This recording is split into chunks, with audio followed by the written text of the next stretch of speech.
You having trouble with your relationship in this time of COVID?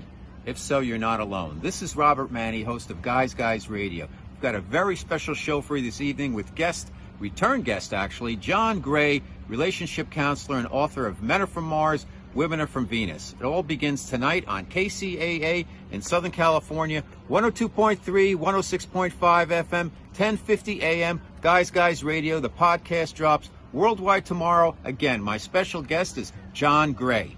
Join us.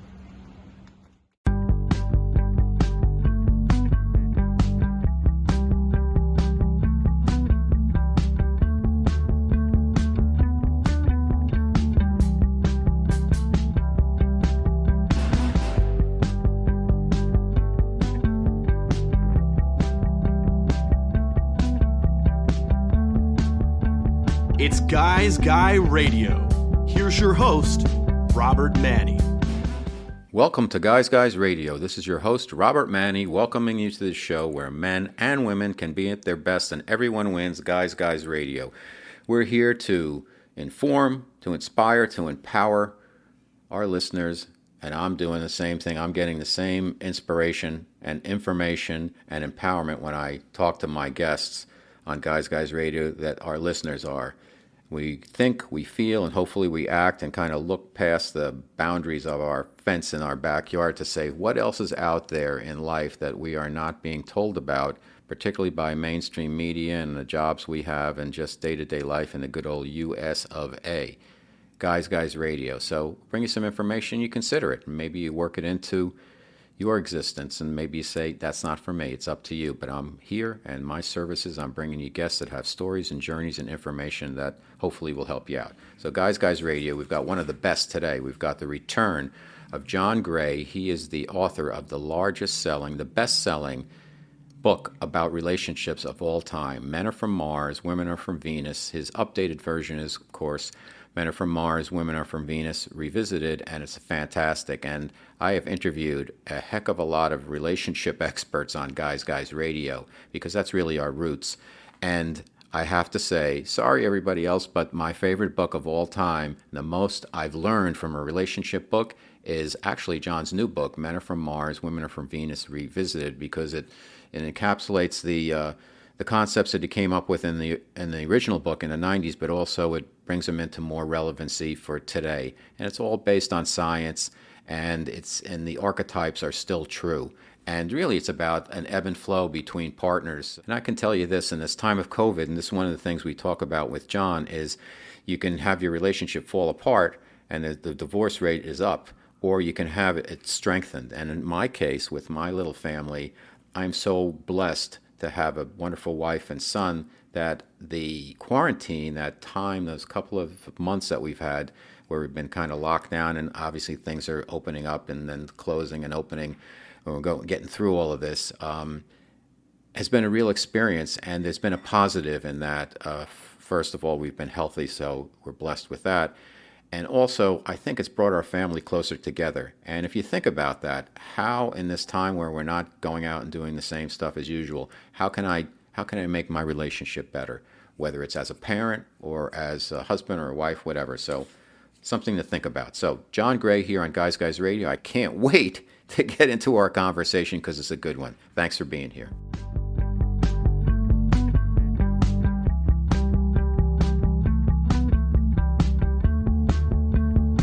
It's Guy Radio.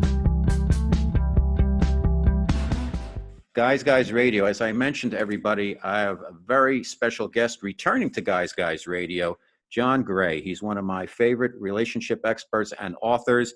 He, of course, has helped so many men and women with his book, his seminal book, Men Are From Mars, Women Are From Venus. He launched a number of subsequent titles based on that same concept. And last year, Beyond Mars and Venus, we discussed it last year, relationship skills for today's complex worlds, because the concepts are the same, but times change. So sometimes we have to filter them through a new lens. And John has done a wonderful job with that. His book, Men Are From Mars, Women Are From Venus, it was considered the number one selling book of the 90s, one of the most influential books of the 20th century, the largest selling relationship book of all time. And I have read a lot of books on relationships and interviewed a lot of people.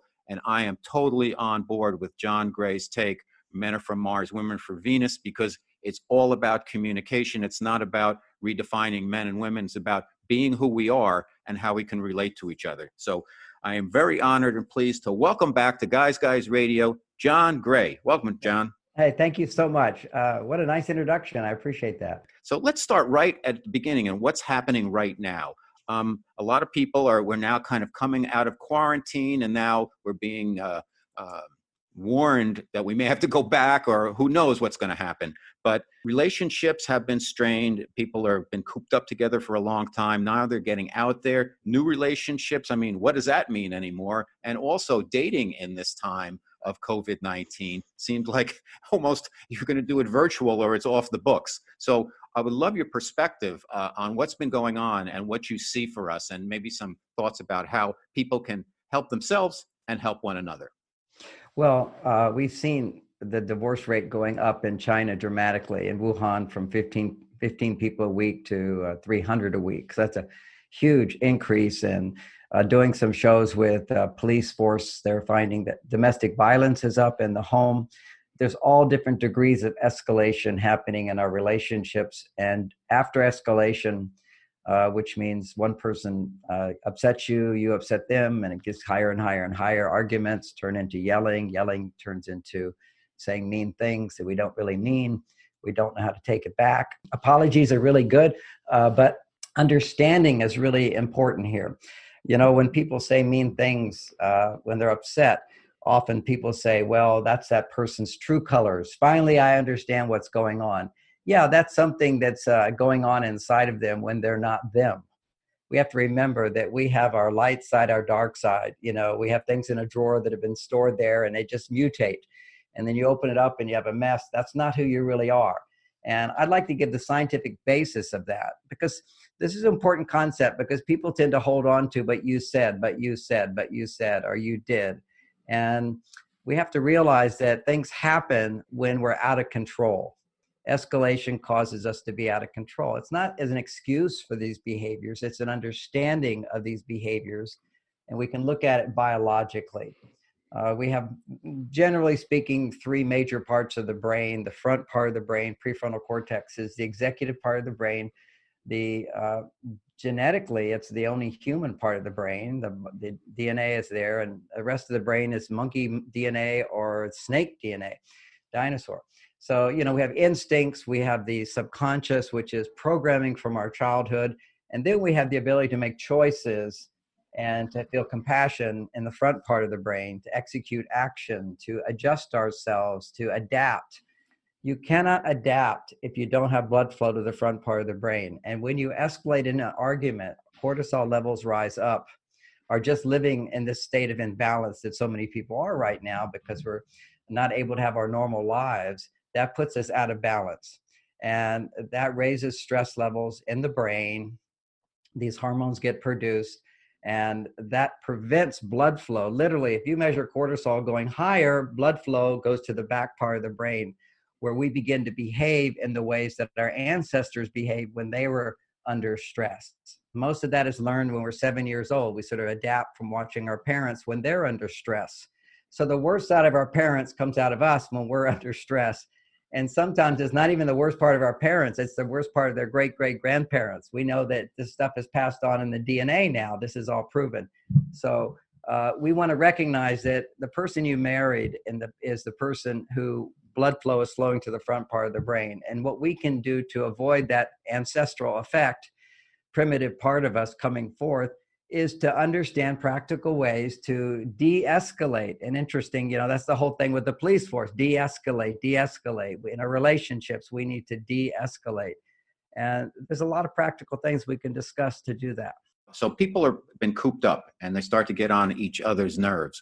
You talk about de-escalating. So what can members of a partnership do to make sure that to be aware of what's going on and not fly off the handle? Is it to just remember that the person's, you remember the person who married you, not the person who may be relating right now to their drunken grandfather or whatever, right? Well, we're all kind of drunk right now. That's a nice thing to realize. We're drunk. If you keep children pinned up together all the time, they'll start to escalate as well. That's the childlike brain just escalates. And part of that is if we think in terms of what we know as far as wellness and health goes. Let's look at biology again. We need basic vitamins. I'm not saying you have to take vitamin supplements. Our food has this vitamins if we have good food. So you need vitamin A, B, C, D, E, and F. Okay, these are all your basic vitamins. We know that to be the case. And let's say you have all your vitamins except vitamin D because you haven't been in the sun. Then you're going to start feeling pretty down. And then suddenly you get some sunshine and your mood perks up and you feel great. Your body's now making vitamin D and you go, oh, sunshine is the answer to my life. Well, that's what a spouse is. A spouse is sunshine when you've got all your other vitamins in you. But if those vitamins aren't in you, let's say you're missing A, B, C, D, A, B, C, and E, F, and you've got plenty of vitamin D does nothing. Mm-hmm. So that your partner has no power to bring the level of fulfillment they did before. And when you expect something from someone, it's like, say you got somebody who does really well performance and suddenly it cuts in half, you're rather dissatisfied and irritated and annoyed. What's wrong with them? Why aren't they performing? Why aren't they making me happy? Why do I not feel good? And the reason I don't feel good has nothing to do with them. It's just triggered by them. They're pointing out to me, I'm not feeling good, and I'm not feeling good because I don't have my vitamin A, B, C, and E, F. Now, what are those vitamins? That's called, like in my own life, I notice this as well. My partner does not have the power to take me higher than as they used to. And that's because my life is not what it used to be. I have a concept in relationships, I call it the 80-20 rule. And 20% of your happiness should come from your interactions with your spouse and your relationships, your romantic, intimate partnerships, and so forth. And 80% has to become not dependent on them. So, if I go out and let's say I have a day, it's not necessarily always a happy day. I'm traveling. I have to wait in long lines. I have to go through security. The plane is late. I get on the plane. I got to occupy myself. I got to find a hotel when I get there. It turns out something didn't work out. Life is filled with little stresses and mishaps. And all of that time, what we're doing is exercising a certain muscle, which says, okay, I'm responsible for my happiness. I have to deal with this. I have to deal with this. So that's 80% I'm generating my experience of life. Now, some people, due to childhood experiences or how much they've worked on themselves to develop themselves to be a better person, they have a set point of what their happiness level is. Okay, so depending upon what your set point is, that's your 80%. Then you get married, that partner can take you from your 80% all the way to 100. So you're depending on them to make you feel really good, but you have to be dependent on yourself for your basic set point.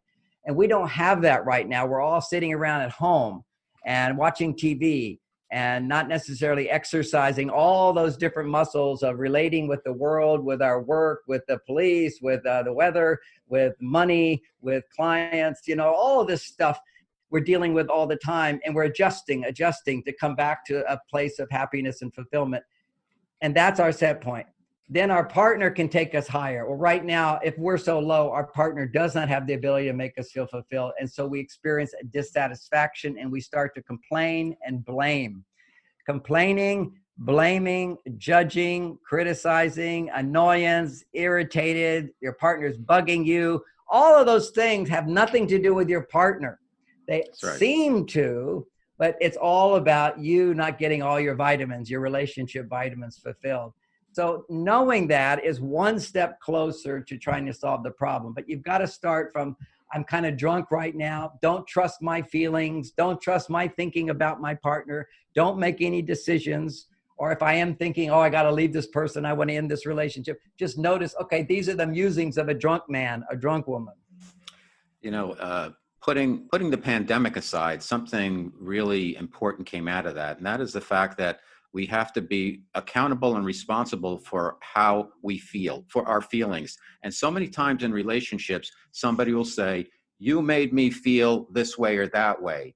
And it's really not fair to do that because ultimately we are accountable and responsible for our own feelings. Is there anything you want to say about that, John? Well, I appreciate that. And we are responsible for our happiness and our well-being. Now, it's a hard sell when you actually look practically at people when they're not in the front part of their brain. Okay, the front part of the brain can recognize what you just said. So we need to have that teaching, is that we are responsible for how we feel. But that's only a small part of our brain that can look at it that way, and that's through analysis, reflection. Our first reaction, and we are reactive beings. All of our emotions, all of our desires, all of our wishes, all of our impulses, all of our instincts, they're reactive. They're automatic. We have to have this front part of the brain to question, is that really going to have a good result? And somebody hurts me, I want to hurt back. That's just human nature. That's monkey nature, actually. And then Gandhi came along and said, an eye for an eye. Well, hey, everybody's going to go blind. Yeah, you got to think, okay, if I hurt you back, what's going to be the consequence? And then what's my consequence? Back and forth. So that's one part of our brain, how we operate. But instinctively, reactively, you can say something to your partner and it hurts or it makes them angry. And it does trigger it. You see, a better word for it is like it triggers this feeling inside. So we want to have some compassion. It's not that you can dump all over your partner and think that you didn't just affect them. Words bruise. True. Okay, that's what we have to get. They bruise the reactive brain. Then what we can do with our reflective brain is they go, okay, how did I contribute to that problem? What can I do to avoid that problem in the first place? What do I need to give to myself right now because my partner cannot give me what they normally can? And that's kind of the real emphasis I'm focusing on there, which is if you're dissatisfied with your partner, it's not about your partner right now. And certainly you can find evidence for that. Maybe they're completely ignoring you and they don't want to talk to you. And you can say, oh, I feel so upset because of that. Well, that's the trigger. But to understand they have nothing to give.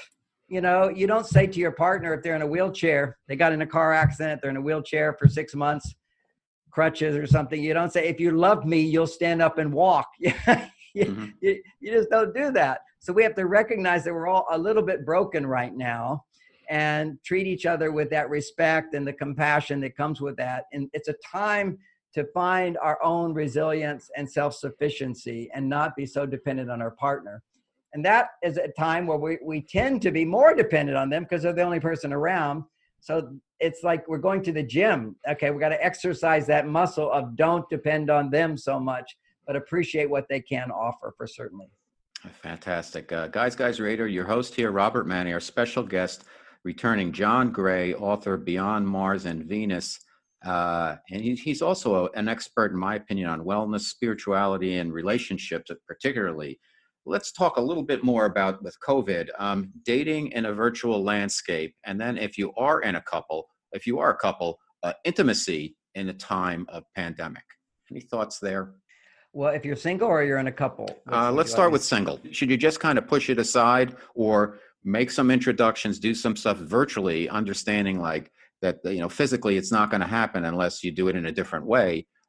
Is it worth it? Or should people take a step back and say, with so much going on, and maybe I'm not really being myself based on all the other factors we discussed, should I be looking to meet new people, or is it too crazy right now? No, I think it's a great time to meet new people. And actually, you'll be your best self, and so will they.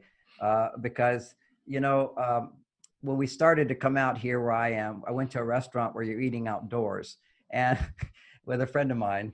And it was the most wonderful experience just to interact with people. And I can't imagine being alone at home and not interacting with people. Right. And it's a need that we have. And certainly you're not going to get all the vitamins you need through a screen. And that's proven.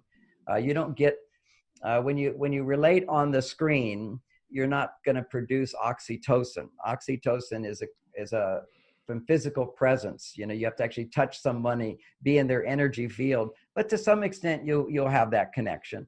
And this is a great time to work at your relationship skills. This is a really good time because you're not going to be physically present. And sometimes it's easier to work on relationship skills when you're not in the presence of someone. Because when you're in the presence of someone, it can create all kinds of people pleasing. You can stand back and not be so attached to pleasing this person. And what people pleasing does, it causes your conditioning to come in as opposed to your prefrontal cortex. Anxiety, nervousness, whatever, activates the back part of the brain. And suddenly you come into childlike behavior. And most childlike behavior is people pleasing. I'll adjust myself to please you. as opposed to being authentically ourselves. But authentically ourselves, often, you could take a bunch of kids together as well, let them be authentic, and they might yell and scream and break things. They don't necessarily are mean to each other, but they'll say whatever, depending upon whatever their programming is. So authenticity doesn't mean just say whatever you think. It means be true to yourself, where you're not giving up who you are to please someone, but to exercise new relationship skills. And I think one of the best skills to practice is talking to people that you didn't know that well before. So you're getting to know them. That's the most important thing about communication, which is why it breaks down in marriage, is you think you already know your partner. So relationship becomes boring. Actually, they're always changing and growing if you ask questions and get to know them. But in a new relationship, at least there's a practical reason to ask questions. And for men, a lot of men are watching, the greatest thing to win over a woman and to feel good is to ask questions. Make sure that my basic dating advice for men, make sure that you ask like 3 times more questions than you answer. And make sure that your answers are authentic. Don't try to adjust, but here's the key. Create a really clear space for the other person to disagree. There's nothing more powerful to create attraction than differences. So to have somebody who has a different point of view from you, and you don't try to convince them of your point of view. See, that's one of the biggest turnoffs that women find in men. Here's the 2 big turnoffs. One is men who talk too much. The next thing is when she does speak up, if she has a different point of view, a guy tends to want to be right and convince her of his point of view, as opposed to win big points by saying to her, oh, tell me more about that. Well, I hadn't thought of it that way. Well, I can see why you think that way. And from my perspective, I see this and this and this, but you bring up a good point. You see, what you're doing is creating an underlying safety net for people to be different. And that creates attraction. That's why, in my theme of all my books, authenticity, of course, but understanding gender differences gives us permission to be our authentic selves. Because to a certain extent, men don't have permission to be men, and women don't have permission to be women. I'll take a funny story just to remember this, but it's pretty common story of, my wife talking for the long, long time over dinner, and I'm practicing just listening and asking questions. And why do you think he said that? Well, that's so interesting. And tell me more. What else? And then at the end of the dinner, my wife said, that's the best conversation we've ever had. And I said, nothing, it just, see, this is the beyond Mars and Venus ideas, is bringing more science into the gender difference discussion. And, the people who oppose the idea of gender differences are saying that, we're conditioned to be the way we are. And actually, conditioning has a huge impact. That's why I'm talking about this reactive brain. But ironically, conditioning causes men to be more emotional, and conditioning causes women to be overly independent and not trusting. So it's the conditioning that actually making women more like men and making men more like women. But when men become more like women, it means your feelings become more dominant. This is biologically a reality. We know that when a man is angry, annoyed, or irritated, which are the obstacles in a good relationship, is as opposed to patient, understanding, respectful, kind. This is one swing. That's masculine energy, actually. We'll get to it. When a man's testosterone, which, the basic foundation here is you can go to any hospital and see the hormone tests. It's very simple, common knowledge. Do a Google search. You see hormone levels between men and women. Men's testosterone levels, if he's healthy and has well-being, need to be 10 to 30 times higher than a woman's. And what generates testosterone is a feeling you're winning or you're successful. We know that to be the case, guys. His team wins, his testosterone goes up. This is for men, anytime we achieve, that's why men always want to solve the problem, tell women, look, you ought to do this. If we feel we're making a difference, testosterone goes up. Now for women, if they're making a difference, testosterone goes up. But the difference is that for men, if their testosterone is low, their stress levels go high, okay? Cortisol level, which throws us out of the front part of the brain. So any man who's angry, actually, you'll look at his hormone levels. People think that's high testosterone. Actually, it's the consequence of testosterone being somewhat high, then turning into estrogen. It's the turning into estrogen that makes him angry. All emotions are estrogen. And women need to have, for women's well-being, she needs 20 times more, actually 10 times more estrogen than your average man, according to the hormone test. And to have an orgasm, which is ultimate fulfillment, she needs 20 times higher estrogen than a man. So this is like such basic, simple knowledge nobody's ever pointed out. It's just on the hormone test. And you add some common sense with it along with expertise. And you see that women, biologically, they will come as like a therapist. I'm a therapist. Women will come and talk about their feelings for an hour and pay me $500. Why? Because I didn't solve their problem. I listened to them and I solved the real problem, which is they need to feel safe to express stressful feelings of sadness or hurt or anger or fear.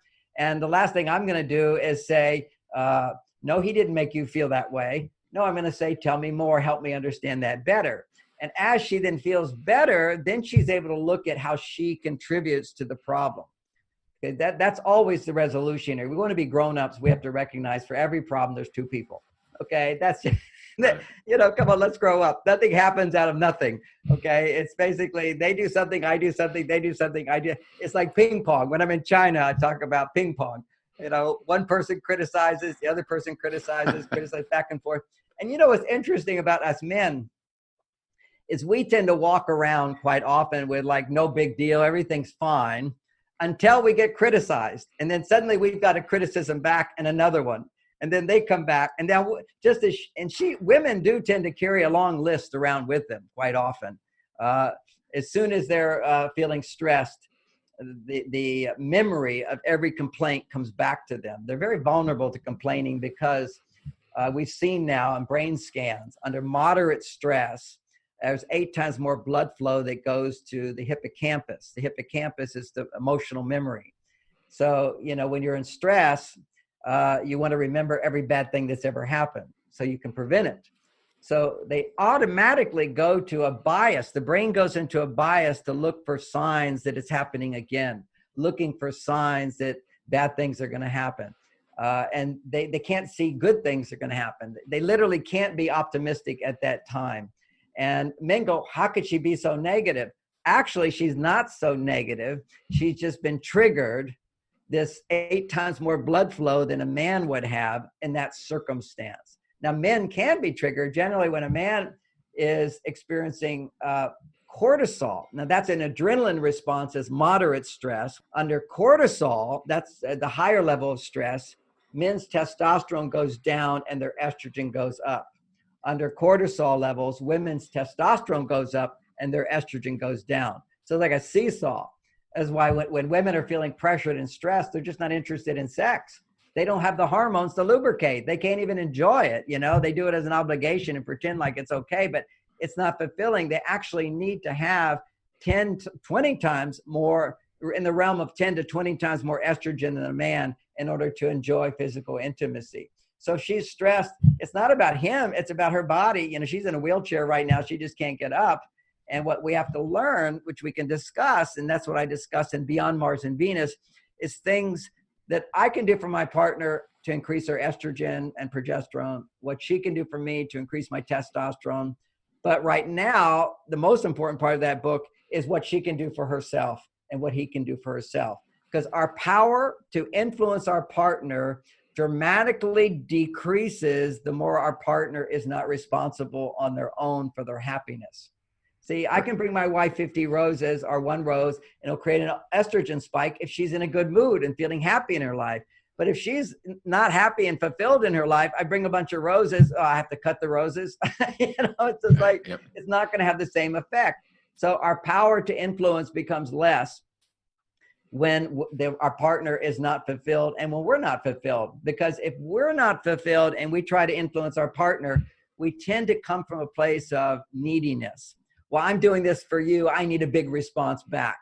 As opposed to, if I get a big response back, that's dessert. That's just extra. Our special guest on Guys Guys Radio is the amazing John Gray. We're talking about his book, which I highly recommend. To me, This has been my favorite relationship book of all time because I learned so much from it, as we're learning now from John. Beyond Mars and Venus: Relationship Skills for Today's Complex World. It's an update of his seminal book from the 90s, and it's really fantastic. So I highly recommend it. So, John, just a couple of observations from the quarantine. For me, my relationship with my wife has improved, as well as our family relationship. It's been my wife, myself, my 7-year-old, and we are really tight. And it's been, in a lot of ways, really good. I believe chaos creates opportunities. In this sense, I seem to be following a lot of your advice. I'm asking my wife daily, "How you doing? How do you feel about this?" Like, because I don't really want to talk about myself, and if I talk too much, and we're both talkers, she'll be like, "You're talking a lot," and that means shut up or don't interrupt me. So I'm learning. I've had the opportunity to learn as we go. Like, all right, don't say as much. Ask her how she's doing. Be sincere. Be authentic. But you have to be part of it, and it's just been terrific. And the intimate part of it has been a very, very pleasant surprise. I think individuals, we always have to look for the opportunities when challenging times happen because they're always there. Let me emphasize, because you Please. just added to what I said. In some situations, this is a tremendous opportunity for greater intimacy. And I have a process, which I think you're naturally doing, which is prioritizing your woman's needs at this time, and your relationship can thrive. And to prioritize their needs, you have to understand their needs. And that's the missing thing for most men. They just don't understand. And she probably knows a lot too, and she's prioritizing your needs at this time. And then you thrive because you do get to have this protection from the world right now. You get more time, because time together can bring us to a higher level if we're knowing how to support each other's basic needs. And so here's a little game for couples to play during this time. It's been highly effective, helping a lot of people. It's called the Genie in the Bottle. And Genie in the Bottle is, men, to build their testosterone, need to feel powerful and successful. And ultimately, the ultimate genie is whatever you wish, I will make come true. Another version of this would be a flight attendant in first class who says, "Mr. Gray, welcome to the flight. I'm here to do whatever you like. If you have any needs, call on me. I'm here." You kind of go, "Okay, what do I need?" So you're the genie, and to activate the genie, she has to rub the bottle. And what that means, and this is a 20-minute window. We're doing 20 minutes. She can't do anything for herself, but she has to ask for help. And with the anticipation that he's going to immediately respond with everything she said, with a smile, and "Yes, I'm happy to do that. I'm delighted to do it." And even if you're kind of grumpy with each other, this will change those hormones, because men's grumpiness goes away when they feel successful. And when you're given little chores to do, and it's just 20 minutes, it's not like your whole life you're having to do. And the rule of the game basically is, she asks for anything, and she has to, appreciate it, and she will start to appreciate it. It's amazing when you can carry a box by yourself, but somebody says, "Hey, let me carry that for you." You feel like, "Oh, that's so nice." You feel like, "Oh, I want to give more to that person." And that often women don't let men do things for them, because they don't want to feel, "I want to do more for you," because they already feel, "I've done so much for you and I haven't gotten it back." So this is like, pushes us through our resistance to depending on each other to feel good. And so for 20 minutes, now the rule is, she can't ask for something that would require more time than the 20-minute window. And the objective is to ask for as many things as possible, because when it comes to building estrogen, little things have the same effect as big things. I mentioned in my book, Men Are From Mars, that every act of love on Venus scores equal to every big act or little act scores the same effect, meaning that if I give her 50 roses, 1 spike of estrogen, I give her 1 rose, 1 spike of estrogen. And that is true biologically if a woman has a certain amount of estrogen. If a woman doesn't have estrogen, she says, "I want 50 roses, 1 rose won't do it."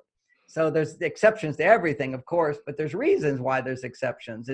They found that actually, if the estrogen levels are low, then affection has no effect on a woman. But if estrogen levels are high, then little things do make a big difference. The same difference that giving her a diamond ring makes. You bring 1 rose. I mean, it's amazing how women's biology responds differently as their estrogen levels rise. And the most powerful thing to stimulate estrogen is a woman to feel, "I have a need and somebody's going to fulfill that for me." and I anticipate getting that need met, and it doesn't matter big or small. So that's lots of little things like, oh, would you go get the oil to do a foot massage? And he runs to get the oil to get the foot massage, and then he does the little foot massage, and then she says, oh, would you make me some orange juice? And she gets to see him making the orange juice, cutting the oranges or whatever. Oh, would you clean out that cabinet? And so he starts cleaning out the cabinet. So lots of little things that he can do for her during this time. And her job is just to not improve on him, but to appreciate whatever he performs. And it's just a delightful game. 20 minutes, it's done. You feel more connected, and it's positive. What it's doing is pumping up his testosterone. Good job, good job, good job. And pumping up her estrogen, which says, I have what I need. I have what I need. I have what I need. I'll take it a step further. I'll build on that, John, because what I've been doing is, like the other day, my wife said, oh, all those dishes in the sink.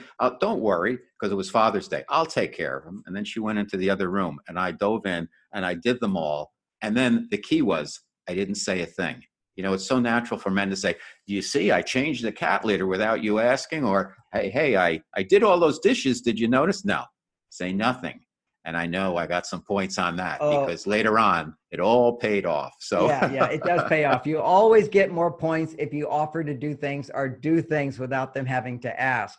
However, for the woman, it's a very good exercise to ask. This is called growing up. To be a grown up, you need to ask for help. Ultimately, women live in sort of this romantic fantasy, which is that the romantic man knows what I need and want, even if I don't ask for it. And he exactly. doesn't. Yeah. So you can appeal to that higher level of estrogen romantic fantasy. But the bottom line is it's really good for women to practice asking and getting, and for men to do and be acknowledged and appreciated without having to say, look what I did. Awesome. I'm here talking to John Gray and loving another conversation with him. One of the areas that I don't think too many people are familiar with is not as much, at least, as your relationship health, but is health and wellness. And right now, and particularly with this, with the virus that's been around, I think longevity, and from all the people I talk to, especially boomers, longevity is a buzzword right now. And with all the information that we've got about, the virus and everything and masks and good or bad or this or that, very little has been discussed about eating the right foods and promoting activities that strengthen your immune system. And I know you believe in superfoods and things like that. Any advice for us during this time in particular to strengthen one's immune system and live our best life and really look at longevity? Well, I love to think of longevity. I'm kind of a guy. How can I do the best? I'm 69. I feel great. I did my 10 minutes of extreme aerobic exercise before getting on the show. I think what we need aerobic exercise. We need meditation. We need good foods. And also, depending upon your genetic vulnerabilities, you might need extra supplementation. At 69, at 50, I had Parkinson's. My younger sister had died of Alzheimer's. I've got two brothers died of heart attacks, one of cancer, one of suicide. So I got a lot of family issues in my genes. But I moved out of Texas and moved to California. So I was more in the sunshine and self-development, self-growth, health, vitality. And my family was all eating the junk foods already. Just in terms of what we talked about, when you eat meat that's not the hormone-free meat, what happens, that throws your hormones out of balance. When men's hormones, when you're eating meats or you're eating foods that have pesticides, that means if it's organic, it doesn't have pesticides theoretically. And if it doesn't say hormone-free meat, then it has hormones in it. Now, pesticides and hormones go into a man's body and they lower your testosterone.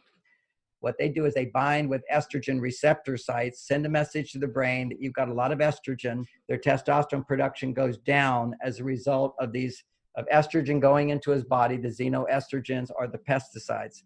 The effect this has on women is you'll see it. Women don't feel like they need a relationship, or they're too picky in relationships. They can't have orgasms. All of that is lack of feminine energy, lack of feminine hormones, because when you take female hormones in the meat, or the pesticides, they bind with these estrogen receptor sites, which means that they're not really estrogen. It just sends a message to the brain that you've got estrogen. So when women get the message they've got plenty of estrogen, then they don't feel the need to make estrogen through relationships. See, women's bodies require higher levels of estrogen, and you make estrogen through intimacy, through depending on others, Doesn't mean you can't be independent, but you have to also have dependence. That's interdependence. And if your brain says, oh, I got so much estrogen, then it says, oh, now I need to be independent. So there's this tendency in women to be overly independent, and there's a tendency in men to become overly dependent because it lowers their testosterone. And men's overly dependence is going to be on drinking, watching TV, too much sports, or too much pornography. This pornography is a real problem right now for men because you're at home, you're not out there fulfilling your relationship things. It's so easy to get a fake sexual experience online, and that has a different biological effect. You can measure different hormones get produced when you masturbate online versus having sex. There's a hormone when you have sex with someone you care about, prolactin gets produced that prevents you from becoming addicted to it. It lessens your interest in having sex all the time. But as soon as you start masturbating online, you don't make prolactin for a variety of reasons, but the biology is such that you don't. And therefore you get addicted to it, and your testosterone levels continue to go down, down, down, down, down. So we're seeing 21-year-old men who grew up in the online pornography age of addiction to masturbation. And not saying masturbation is bad, it's addiction to it. Drinking a glass of wine is not bad for you, but it's addiction to it. So, moderation, all things. So they're impotent at 21. They can't get it up with a real woman, but they can get it up with a fantasy woman online. So this is, or with a one-night stand. You can't sustain that intimacy because intimacy means estrogen goes up. So you have to have really good, strong testosterone to keep it up when you're with somebody you love. Because the research shows again that when men get married, more love, your testosterone will go down. So to keep your testosterone up, you need to be in a relationship which makes your testosterone go up, where your wife appreciates you, you feel successful, you're creating this life family for them. And that is this testosterone booster. But the average man, it goes down. And then they have children, it goes down even further because you have more love. Love is estrogen. When you feel loving, your estrogen's going up. And so if you love your partner, you've got to make sure that you're doing the things to keep your testosterone healthy. And if you don't, then what happens is you get a heart attack. So we're talking health again. Men who retire and stop working, their testosterone levels will go low. Work raises testosterone tremendously. You're overcoming obstacles to achieve a goal for a result. That keeps your testosterone up.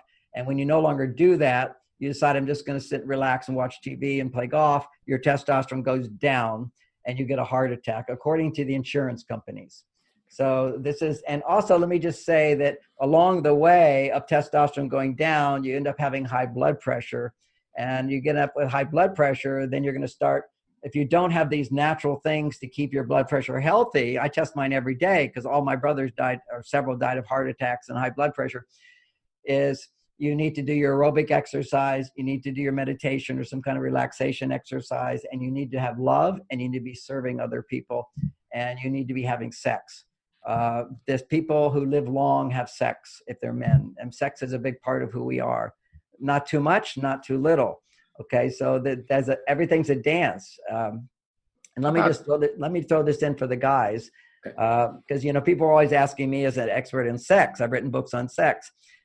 Is how much sex did you have? Okay, how much sex are other people having, and are other people the ones you should be following? Okay, because some people have sex every day, some people have no sex. So what's the right amount? Well, what I know to be the case biologically, I love coming back to some biology tests and so forth, is we know that well-being in men, your testosterone levels are going to be, 30 times higher than a woman's. There's a rating there where you're in a healthy range of testosterone.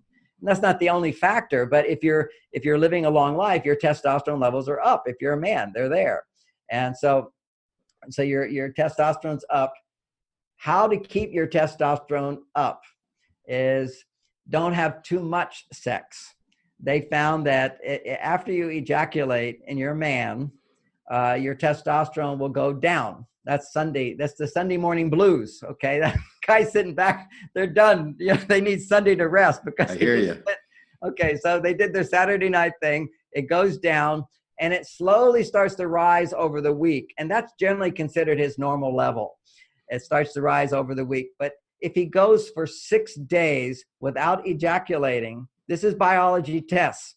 He goes 6 days without ejaculating. On the 7th day, his testosterone levels will double, which means that you set your body back into alpha mode. Alpha mode is higher levels of testosterone, which gives you the motivation and to initiate sex with your partner, to perform well, to feel more love.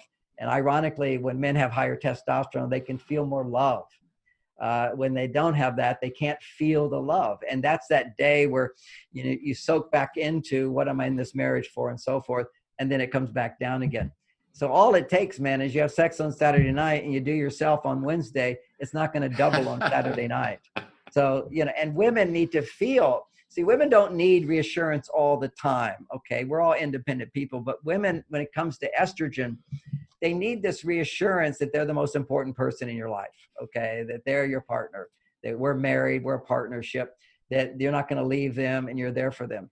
And that reassurance is biologically given to her on Saturday. If you can go for 6 days without ejaculating, your testosterone will surge, which says she's the one for you. Because when it surges, it focuses on her attentiveness, interest, motivation. All the best masculine qualities happen when your testosterone goes high and you have some estrogen. Last question, John. Fantastic, by the way.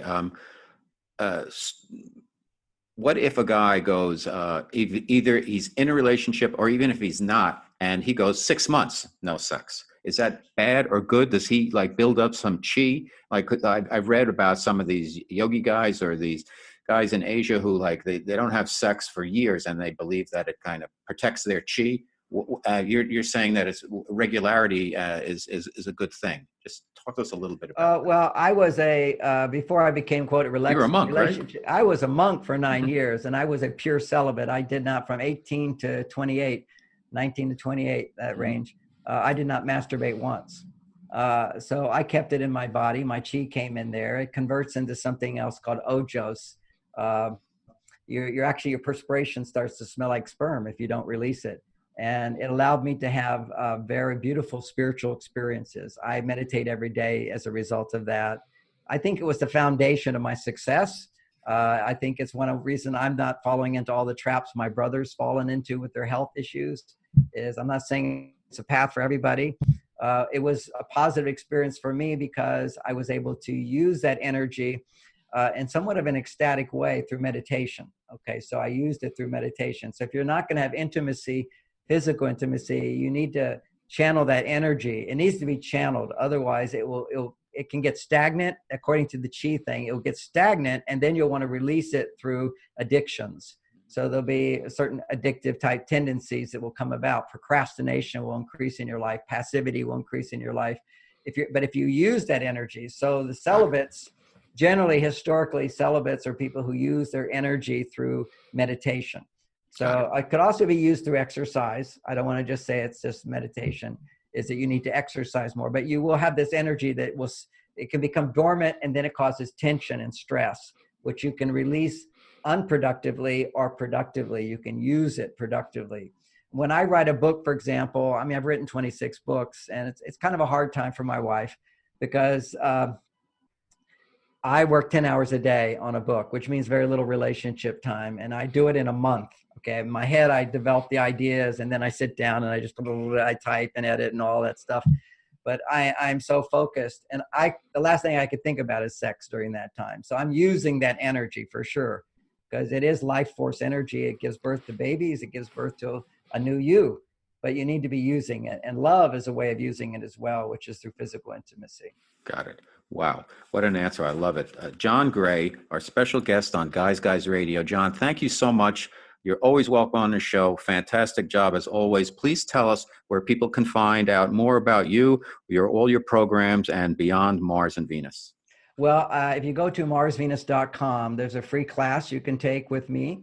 It's a 4-day class. It's free. It's how to get everything you want in your relationship. So we'll go more deeply into these ideas, communication skills to support hormonal balance. That's my whole thing now, is how to communicate to increase testosterone in men, how to communicate to increase estrogen in women, and create this hormonal balance. So it's very practical. That course is there also for single men or single women or married women, married men. So we have 4 different courses depending on what category you fit into. And I appreciate you asking about health and wellness.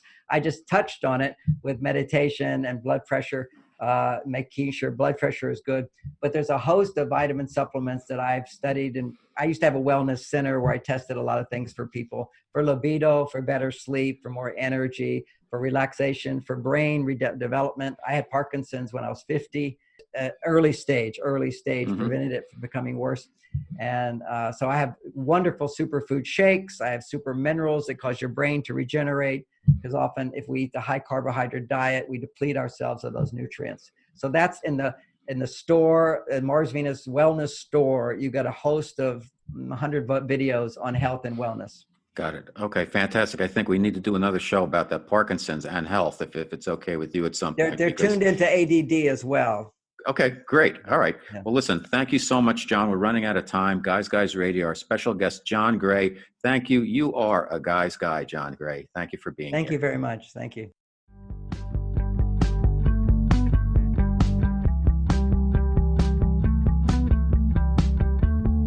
It's Guys Guy Radio. Okay, that was a terrific conversation with John Gray, his return visit to Guys Radio, and hopefully there'll be a lot more visits from John in the future. I think we had a lot of fun there. And what did we learn? Well, okay, number one, men are from Mars, women are from Venus, revisited. The concepts are still relevant today that are described in his #1 selling relationship book of all time. And it was good to go through them and kind of get a reminder of how it's all based on science and physiology and biology and women's estrogen and men's testosterone, and how there's an interplay and kind of a dance between the two to make your relationship work. I think we also found that in the time of COVID, as horrible as it is, there's always some silver lining that we can find there when we look at situations. And in this case, if you've been locked down together, although the divorce rates are up because people obviously are driving each other crazy because they've been locked down for too long, but also in some instances, relationships are being strengthened. I know for myself, I've got a lovely wife and a son, 7-year-old, and our relationship, the 3 of us hanging out together, has been absolutely wonderful. So I consider myself blessed. I'm very fortunate, and I'm filled with gratitude about that. So I guess it can be done. So Guys Radio, we're here every Wednesday evening at 8 p.m. Pacific time on KCAA here in sunny Southern California. 102.3, 106.5 FM, 1050 AM. The show rebroadcasts every Sunday on KCAA at 6 p.m. new time. You can catch the podcast. It drops worldwide every Thursday. We're on iHeart, Spotify, Apple Podcasts, Google Play, Spreaker, Stitcher, TuneIn Radio, CastBox, Blog Talk Radio, robertmanni.com. And if you check out my website, you'll find there's over 300 blog posts about everything from life, love, the pursuit of happiness. It's all free. And you can also download 3 free chapters of my novel, The Guy's Guide to Love. It's about 2 dudes in advertising competing for love, sex, power, and money. It's been critically acclaimed as the male successor to Sex and the City. It's a fun book. It's a sexy romp. We've got strong women characters. You've got flawed male characters, and I think you'll have a lot of fun with it. If you want to support the show, you can rate, review, subscribe on Apple Podcasts. And also you can follow me on social media. I'm all over the place as we need to be in this business. I'm on Facebook, Instagram, Twitter, and now on our YouTube channel. If you go to Robert Manni Author on YouTube, we have what we call Guys TV, which is really the best of Guys Radio. It's a collection of episodes on Guys Radio that you can consume via YouTube. And a lot of people consume their podcasts on YouTube, whether they're visual or just audio. That's how people like to get some of their content. So we're there also for you. So we're here again every Wednesday, Guys Radio. I love doing the show. I'm so thrilled with my guests. We've got more and more shows booked throughout the summer. I hope you're staying safe. I thank my listeners for being there for me, and I thank my guests and say, This has been a wonderful, wonderful ride that we're on, and we're going onward and upward, and it's really getting to be a great thing I hear on Guys Guys Radio. So thank you, thank you, thank you. We're back next week. Until then, stay safe, and as I always like to say, guys, guys, finish first. There's never been a better time for men to be whoever they want to be, yet it's never been less clear who men really are. Guys Guy Radio, starring author Robert Manni, is on KCAA every Wednesday at 8 p.m. Whether it's relationships, sex, wellness, or spirituality, join Robert as he interviews the experts about how men and women can be at their best. Guys Guy Radio. Better men, better world.